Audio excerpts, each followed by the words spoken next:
Hello guys, welcome to my channel. So in this video, we will be working with Amazon EC2 user data.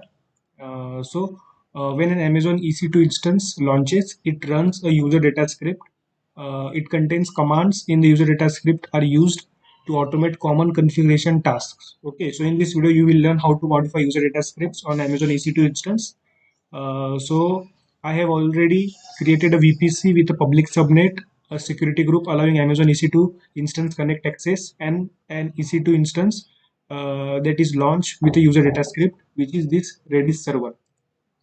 Okay, so first of all, we will connect to this server using EC2 instance connect, and after that, we will locate and view the user data script and log the output. Okay, so user data script, so when the Redis server instance launched, the user data script updated the operating system. Okay, so if we see in the actions and then instance settings and then edit user data. Okay, so this is the commands that I have written in the user data script of this Redis server. Okay, so now we will compare the user data script in the console and with the user data script on the instance and confirm that they are the same. And we will also review the log output that the user data script generated when it ran. So we will first review the user data configuration for the Redis server instance. Okay, in the AWS Management Console, which is this. So as you can see, this is the these are the commands that I have included in the user data script of Redis server. And now we will just confirm that. So using the instance EC2 instance connect. Okay. So there is a particular file. Okay. If we display the content of that file, you will see the same script that we have written in the as a user data script. Okay. So we have to cat var under lib. There is a particular directory called cloud, and in that instance, then scripts, then which is part 001. So see, so this is the script, okay, which is saved in part dash 001 file, which is the same script that we have written, or we have pasted this script in the user data from management console. Okay, so now uh, so we will run one command that will help us to view the log output from the user data script that it generated. Okay, so now if we execute one command as sudo cat to display the content of a particular file which is under var log cloud init output.log. Okay, so these are the logs that are generated when our user data script ran. Okay, so as you can see, we will prepare the instance to rerun the user data script again. Okay, normally the user data script runs only once when the instance is deployed. However, we can remove the config underscore scripts underscore user file, and the user data script will run next time when the instance again starts. We have to remove one particular file which is config underscore scripts underscore user. So now for that we can do sudo rm var lib again cloud, then instances, then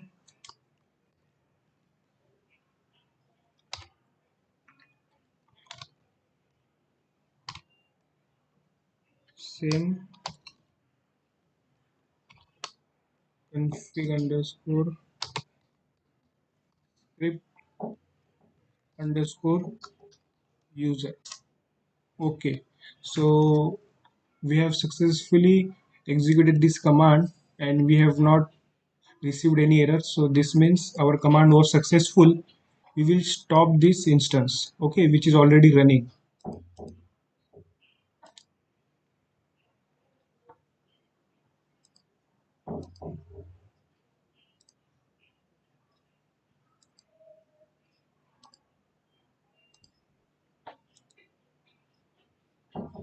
So now as you can see, our Redis server EC2 instance is stopped, and now we will update the user data script to add commands that will install a Redis database. Okay, so from actions menu, under the instance settings, we will click on edit user data, and in this we will choose modify user data as text, and then we will append more commands that will install the Redis database. Okay, so after that we will click on the save button, and we will start the instance to rerun the user data script. So when the instance starts, the user data scripts will run again. So we will select this, and under the instance state we will click on the start instance button. After that, we will verify the Redis database installation, and we can also verify before that the scripts that, so like, is it the similar that we added from the console under the EC2 instance or not. So for that, what we can do, we can again run the command as, okay, so I have to create new connection.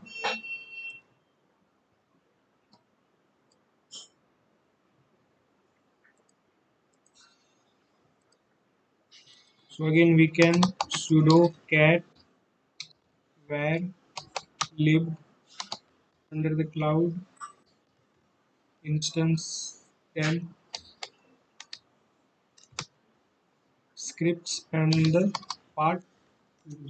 Okay, so these are the commands that we appended from the console, and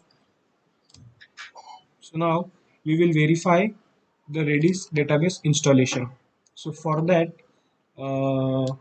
we will run the command to verify the Redis, whether the Redis was installed or not. So for that, Redis server. Okay, so as you can see, the version is 6.2.14, which means Redis is successfully installed from the user data script. Then we will also verify to connect the Redis database. For that, we will use Redis CLI. Okay, so could not connect to Redis, connection refused. So the reason that we can't connect database is because it's not in the running state. We will just quit it from this, and we will try a live update using the command line. Okay, so now we will update the user data script to add a command that will start the database. Now this time, instead of stopping the instance, we edit the user data script on the live EC2 instance, which is in running state. So then we can run the script from the EC2 instance command line. Using Vim editor, we have to edit one configuration file, which is where lib cloud instance, then scripts and part dash 001. So we have to add the commands in this file, okay, to start the Redis database server. Okay, so for that we can use this command, and this command will start the Redis server. After that, we will use one more command to run the user data script, like forcefully, because the user data script runs only when the instance restarts. We will use sudo uh, var lib cloud instance scripts, and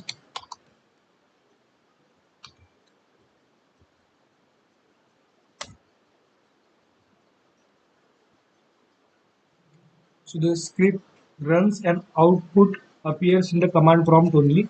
So after running the user data script, so we will press enter. Then we will verify whether the database is running or not, again using the redis -cli command.